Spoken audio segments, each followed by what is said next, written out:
ഞങ്ങളിവിടെ കൊച്ചിയിൽ വെച്ചാണ് കാണുന്നത്.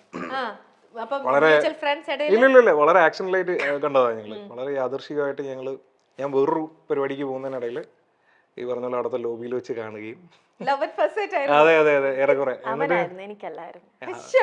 ഞാൻ എപ്പോഴാ പിന്നെ അതൊക്കെ സെറ്റാക്കിയത്? സെറ്റാക്കി എനിക്ക് ആദ്യത്തെ ഭയങ്കര ബുദ്ധിമുട്ടായിരുന്നു. ലൈക്ക് ഇങ്ങനെ സ്റ്റെയർ ചെയ്ത് നോക്കാതെ ഭയങ്കര ബുദ്ധിമുട്ടായിരുന്നു. സ്റ്റെയറിംഗ് അല്ലായിരുന്നു, ഇടയ്ക്കിടയ്ക്ക് അപ്പൊ അത് കഴിഞ്ഞ് പിന്നെ ഞങ്ങൾ ഓൾറെഡി ഫേസ്ബുക്ക് ഫ്രണ്ട്സ് ആയിരുന്നു. അത് ഞങ്ങൾക്ക് അറിയില്ലായിരുന്നു, രണ്ടുപേർക്കും അറിയില്ലായിരുന്നു. അതായത് നമ്മൾ ഈ ഇൻഡസ്ട്രിയിലുള്ള ആൾക്കാരെ റിക്വസ്റ്റ് അയക്കുമ്പോൾ അത് അക്സെപ്റ്റ് ചെയ്യും, അങ്ങനെ ആയിരിക്കണമല്ല എന്റെ സ്ക്രീൻഷോട്ട് എനിക്കറിയാം പിന്നെ റിക്വസ്റ്റ് വരുന്നത്. അപ്പം അങ്ങനെ പിന്നെ ഫേസ്ബുക്ക് മെസ്സേജ് ചെയ്തു. പക്ഷെ എനിക്ക് അന്ന് എനിക്ക് ഒട്ടും റേഞ്ച് ഇല്ല വീട്ടില്, BSNL ഒക്കെ ആയിട്ട്. അപ്പൊ ഇന്ന് അയച്ചു കഴിഞ്ഞാൽ 2 ദിവസം കഴിഞ്ഞിട്ട് എന്റെ റിപ്ലൈ കിട്ടുള്ളൂ. പിന്നെ ഞാനിങ്ങനെ വോൺ ചെയ്തു, നമ്പർ ചോദിച്ചു. അപ്പൊ ഞാൻ പറഞ്ഞു പ്രപ്പോസ് ചെയ്യരുത്, എനിക്കത് ഇഷ്ടമല്ലാന്ന് പറഞ്ഞു. അങ്ങനെ അപ്പൊ പിന്നെ നമ്പർ തന്നു. പിന്നെ പുള്ളി എല്ലാ പടവും ഫസ്റ്റ് ഡേ ഫസ്റ്റ് ഷോ കാണുന്ന ആളാണ്. ഞാനാണെങ്കിൽ എന്റെ വീട്ടിൽ അങ്ങനെ സിനിമയ്ക്ക് കൊണ്ടുപോവേ ഇല്ല. അപ്പൊ ഈ സിനിമാ പ്രാന്ത് ഉള്ളതുകൊണ്ട് എനിക്ക് കഥകൾ പറഞ്ഞു തരുന്ന രാഹുലാണ്. അല്ല, പ്രപ്പോസ് ചെയ്യില്ലെന്ന് എനിക്ക് ഒരു ഇത് കോൺഫിഡൻസ് കിട്ടിയതിന് ശേഷമാണ് നമ്പർ കൊടുത്തത്. പിന്നെ ഫ്രണ്ട്സ് ആയി. ഇഷ്ടമല്ല, ലൈക്ക് ഇതല്ല, എന്താണ്, പ്രണയം തുടങ്ങിയിട്ടില്ല. എന്നിട്ട് പിന്നെ കഥകൾ നമ്പർ പിന്നെ കൊടുത്തു ഞാൻ. എന്നിട്ട് ഞാൻ നമ്പർ തരാം, പക്ഷേ ഇല്ല. എന്നിട്ട് വേറൊരു കാര്യം കൂടെ ഞാൻ പറഞ്ഞു, നമ്പർ തരാം പക്ഷെ ഇങ്ങനെ പ്രപ്പോസൽ ഒക്കെ ആണെങ്കിൽ ഞാൻ ബ്ലോക്ക് ചെയ്യുന്നു. അതും കൂടെ ഞാൻ പറഞ്ഞു. എന്നിട്ടാണ് നമ്പർ കൊടുത്തത്. ബ്ലോക്ക് ചെയ്യാൻ പറ്റില്ല, അയച്ച മെസ്സേജ് ഇട്ട് 2 ദിവസം കഴിഞ്ഞിട്ടാ. പിന്നെ ഈ സിനിമാ കഥകൾ അറിയാൻ വേണ്ടി വിളിച്ചു തുടങ്ങി. ഈ നന്നായിട്ട് കഥ പറയാൻ പറ്റും. അതില് ഭയങ്കര മിടുക്കനാണ്. ഒരു ഇൻസിഡന്റ് തന്നെ ശരിക്കും ലൈഫില് നല്ലത് ചീത്തയായിട്ടുള്ള എത്രയൊക്കെ കഥകൾ കേട്ടിട്ടുണ്ടാവും അറിയോ? അവന്റെ കഥകൾ തന്നെ ഇഷ്ടം പോലെ കേട്ടു. അല്ല, ഇനിയിപ്പൊ കേൾക്കാനിരിക്കുന്നതേ ഉള്ളൂ. ലൈഫ് ഒരുമിച്ചൊക്കെ നിങ്ങളുടെ ജേണി തുടങ്ങിയിട്ടല്ലേ ഉള്ളൂ. ഇനി എന്തൊക്കെ കള്ളക്കഥകളും ഇങ്ങനെയുള്ളവരുണ്ടല്ലോ, ഇൻസ്റ്റന്റ് ആയിരിക്കും. നിങ്ങൾ എവിടെയാന്ന് ചോദിച്ചു കഴിഞ്ഞാൽ അവരുടെ ഭാഗത്തുനിന്ന് കഥ മേക്ക് ചെയ്ത് വരിക. അല്ലല്ല, എന്റെ ഭർത്താവും ഇതുപോലെ തന്നെ ഒരു ഡയറക്ട് ചെയ്തിട്ടുണ്ട്. അപ്പം കഥ എഴുതാൻ ഉള്ള ആൾക്കാർ എന്റെ മോൾക്കും അതേ ഒരു ഇത് കിട്ടിയിട്ടുണ്ട്. നമ്മൾ പറയും ഇൻസ്റ്റന്റ് ആയിട്ടേ പിന്നെന്താന്നൊന്ന് ചോദിച്ചാൽ മതി, അവിടുന്ന് അങ്ങ് പൊയ്ക്കോളും കഥ, ഇങ്ങനെ വന്നോണ്ടേയിരിക്കും. എന്നിട്ട് രാഹുലിന് എപ്പോഴാ തോന്നി ഇവിടെ അല്ലല്ല ഇദ്ദേഹം വിട്ടു തരുന്നില്ലല്ലോ, ഇദ്ദേഹം വിട്ടു അതെനിക്ക് ഉറപ്പായിരുന്നു. നമ്മളൊരു സെൽഫ് കോൺഫിഡൻസ് ഉണ്ടല്ലോ എന്തായാലും. പക്ഷെ എന്ത് പറഞ്ഞ അവസാനം അങ്ങ് ഫ്ലാറ്റ് ആക്കിയത് ഒന്ന് പറയൂ രാഹുൽ, കേക്കട്ടെ. എന്തിനാണ് ലാസ്റ്റ് ഫ്ലാറ്റ്? നേരത്തെ അവള് പറഞ്ഞ പോലെ തന്നെ ഞാനൊരു കഥ ഉണ്ടാക്കി, അത്രേ ഉള്ളൂ. അത് എന്ത് കഥയാ?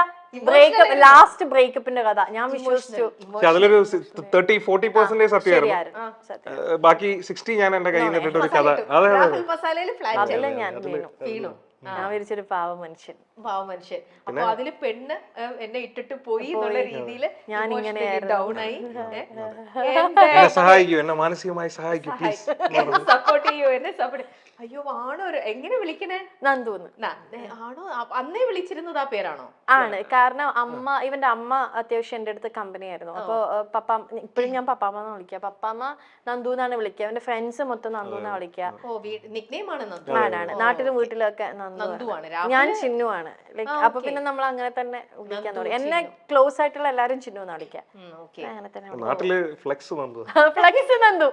അവന് വട്ടം. അത് ഇത്രയും നാളായിട്ട് മാറിയിട്ടില്ല എന്നുള്ളതാ. ഈ ഇടയ്ക്ക് പോലും ഞാൻ ഈ പറഞ്ഞ പോലെ എൻ്റെ ഒരു ബ്രദർ ഉണ്ട്, വർഷങ്ങളായിട്ടോ. അപ്പം ഈ ഇടയ്ക്ക് പോലും ഞാൻ ഈ പറഞ്ഞ പോലെ പുള്ളിയുടെ ഫോൺ എൻ്റെ അടുത്തിരിപ്പുണ്ടായിരുന്നു. എന്തോ കാര്യത്തിന് ഞാനിങ്ങനെ കോൾ ചെയ്യാൻ എന്തിനാ പറഞ്ഞാൽ നോക്കുമ്പോൾ അപ്പൊ ഇപ്പോഴും ഈ ഫ്ലെക്സ് നന്ദു എന്നാണ്.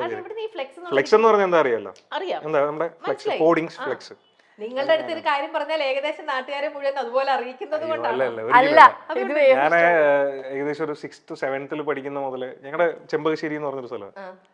അപ്പം ആ ടൈമിൽ ഈ വിജയ് ഫാൻസ് എന്ന് പറയുന്നത് വളരെ എന്താ പറയാ ഭയങ്കരമായിട്ട് ഇങ്ങനെ കേരളത്തിലോട്ട് ഇങ്ങനെ കൂടിക്കൊണ്ട് വന്നുകൊണ്ടിരുന്ന ഒരു സമയമാണ്. വിജയ് എന്ന് പറയുന്ന ഒരു ആള് വരികയും ഞാൻ കടുത്ത വിജയ് ആരാധനായിരുന്നു. അപ്പം ഞാനന്ന് 6th or 7th എന്തോണം, എനിക്ക് എൻ്റെ ഓർമ്മ ശരിയാണെങ്കിൽ. അപ്പം ഞാനും എൻ്റെ ഒരു സുഹൃത്തും കൂടെ ചേർന്നിട്ട് ഞങ്ങളൊരു ഫാൻസ് അസോസിയേഷൻ സ്റ്റാർട്ട് ചെയ്തു. അപ്പം ജംഗ്ഷനിൽ ഏറ്റവും കൂടുതൽ ഫ്ലെക്സ് വയ്ക്കുന്നത് ഞങ്ങളാണ്. എവിടെ തിരിഞ്ഞാലും വിജയുടെ എല്ലാ 7th 8th അത്രേ ഉള്ളൂ. ഞങ്ങൾ ഈ സ്കൂൾ ബസ്സിനൊക്കെ തരുന്ന ഫീസ് അടിച്ചു മാറ്റിയാണ് ഈ ഫ്ലെക്സ് അടിക്കുന്നതും പരിപാടിയൊക്കെ. അങ്ങനെ വീണ പേര് ഫ്ലെക്സ് നന്ദു എന്നുള്ളത്. രണ്ടുപേരുണ്ട്, നന്ദു ഫ്ലെക്സ് നന്ദുവും നന്ദു വിജയ് ഫാൻസ്. ഇപ്പോഴും അത് അതേപോലെ തന്നെ ഉണ്ടെന്നുള്ളതാണ്. വിജയ് ഫാനാണ്, എല്ലാ വിജയ് പടം ഫ്ലെക്സ് അടിക്കാറില്ല, വിജയ് ഫാനാണ്. വിജയ് ഫാനോട് പോകണം. ഓക്കെ ചിൽ. അപ്പൊ നമുക്ക് നമ്മുടെ ഈ ഒരു ഇന്നത്തെ ഈ ഒരു സുന്ദരനും നീയും സുന്ദരി ഞാനും, അല്ല സുന്ദരി ഞാനും സുന്ദരൻ നീയും. ഓക്കെ, അപ്പൊ അതില് സുന്ദരിയാണോ സുന്ദരനാണോ കൂടുതൽ സ്മാർട്ട്, അല്ലെങ്കിൽ കൂടുതൽ പരസ്പരം നന്നായിട്ട് മനസ്സിലാക്കിയിരിക്കുന്നത്? ഇപ്പൊ നിങ്ങളൊരു ഇന്നേക്ക് ഇപ്പൊ ഒരു 7 വർഷമായിട്ടുണ്ടാവുമല്ലോ നിങ്ങളുടെ? 6 വർഷം കംപ്ലീറ്റിംഗ്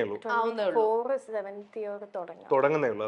ഓക്കെ, അപ്പൊ എനിവേ അപ്പൊ 6 ഇയേഴ്സ് കംപ്ലീറ്റ് ചെയ്തു. 6 ഇയേഴ്സിൽ നിങ്ങൾ പരസ്പരം എത്രത്തോളം മനസ്സിലാക്കിയിട്ടുണ്ട്, അറിഞ്ഞിട്ടുണ്ട് എന്നൊക്കെ അറിഞ്ഞിട്ടുണ്ടെന്നുള്ളത് ചെറിയൊരു ടെസ്റ്റ് ചെയ്യാൻ പോവാണ് കേട്ടോ. ചെറിയൊരു റൗണ്ട്. ഓക്കെ, ഈ റൗണ്ടില് തെറ്റിച്ചിട്ട് ആൻസർ പറഞ്ഞു കഴിഞ്ഞാൽ ചെറിയ പനിഷ്മെന്റ് ഒക്കെ ഉണ്ടാവും കേട്ടോ.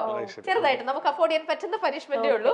പക്ഷെ കറക്റ്റ് ഉത്തരം പറഞ്ഞു കഴിഞ്ഞാൽ നിങ്ങൾക്ക് അഫോർഡ് ചെയ്യാൻ പറ്റാത്ത അത്രയും നല്ല കുറെ ഗിഫ്റ്റ് നമ്മൾ തരുന്നുണ്ടാവും. നിങ്ങൾക്ക് അഫോർഡ് ചെയ്യാൻ പറ്റാത്തൊന്നുമല്ല, ഞാൻ കുറച്ച് മസാല ഇട്ട് പറഞ്ഞതാ. ഓക്കെ, അപ്പൊ നമ്മുടെ ഫസ്റ്റ് റൗണ്ട് എന്ന് പറയുന്നത് ഞാനൊരു പിക്ചർ കാണിക്കും. ഞാനല്ല, നിങ്ങൾ ഒരാൾ അങ്ങോട്ടും ഇങ്ങോട്ടും പിക്ചർ കാണിച്ചു കൊടുക്കണം. എന്നിട്ട് ആ പിക്ചർ കണ്ടിട്ട് അത് എന്താന്ന് മറ്റേ ആളത് ആക്ടിങ്ങിലൂടെ, ചുണ്ടുകൾ അനക്കരുത്, ആക്ടിങ്ങിലൂടെ അതെന്താ സംഭവം എന്ന് പറയണം. ഓക്കെ, 1 മിനിറ്റ് സമയത്തിനുള്ളിൽ ആക്ട് ചെയ്ത് കാണിക്കണം. പനിഷ്മെന്റ് നമുക്ക് ഇവിടെ പെൻഡിങ് കിടക്കാണ്. നിങ്ങളെ കൊണ്ട് പനിഷ്മെന്റ് ആക്ടിവിറ്റി ചെയ്യിക്കാന്നുള്ളതാണ്. പക്ഷെ ശ്രീവിദ്യ നല്ലൊരു ആക്ടറാന്ന് ഓൾറെഡി പ്രൂവ് ചെയ്ത് കഴിഞ്ഞു. ഇദ്ദേഹം നല്ലൊരു ഡയറക്ടർ ആണെന്നാണ് പ്രൂവ് ചെയ്തിരിക്കുന്നത്. നല്ലൊരു ആക്ടറും കൂടെ ആണോ എന്ന് ടെസ്റ്റ് ചെയ്യാൻ വേണ്ടിട്ട് ആദ്യത്തെ സംഭവം ഞാൻ രാഹുലിന് തന്നെ കൊടുക്കുകയാണ്. രാഹുൽ ഇത് കാണുക, ഒരു രീതിയിലും ഇത് ഞങ്ങളെ ചീറ്റ് ചെയ്യരുത്, കാണിച്ചു കൊടുക്കരുത് കേട്ടോ. ഇത്രയും ക്യാമറ വെച്ചിട്ട് ഞാൻ എങ്ങനെ ആക്ട് ചെയ്ത് കാണിച്ച് ശ്രീവിദ്യയെ കൊണ്ട് പറയിപ്പിക്കണം എന്താ സംഭവം. ഇതെന്താ ശരിക്കും അതന്നെ അതന്നെ അവർക്ക് പറയല്ലേ എന്താന്നൊന്നും മിണ്ടരുത്, ഒരു ക്ലൂ കൊടുക്കരുത്. അഭിനയിച്ച് രാഹുലിന്റെ അഭിനയ മികവാണ് ഞങ്ങൾ ഇവിടെ കാണാൻ പോകുന്നത്.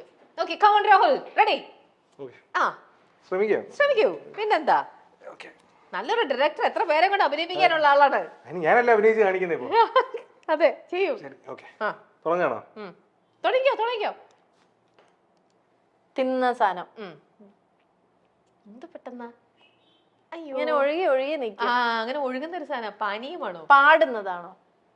പാടുന്നത്, ഒഴുകിയ.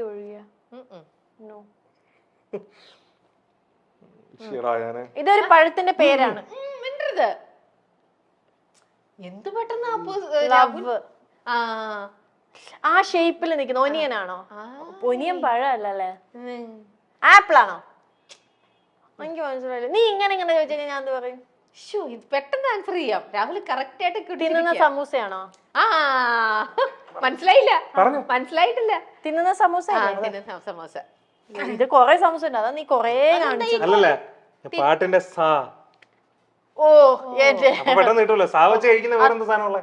സാരി കാണിച്ചൂടെ? കഴിക്കുന്നല്ലോ, അക്ഷരം വെച്ച് പിടിക്കണം.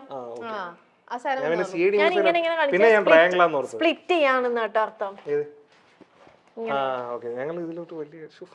രാഹുൽ അത്യാവശ്യം കുഴപ്പമില്ലാണ്ട് അത് ചെയ്യിപ്പിച്ചിട്ടുണ്ട്.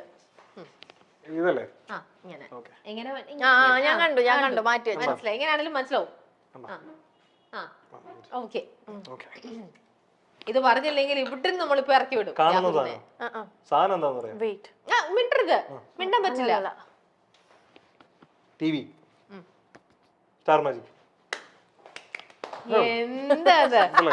എന്താ ഇങ്ങനത്തെ ചോദ്യങ്ങളൊക്കെയാണ് ഉണ്ടാക്കിക്കൊണ്ട് വരുന്നത്.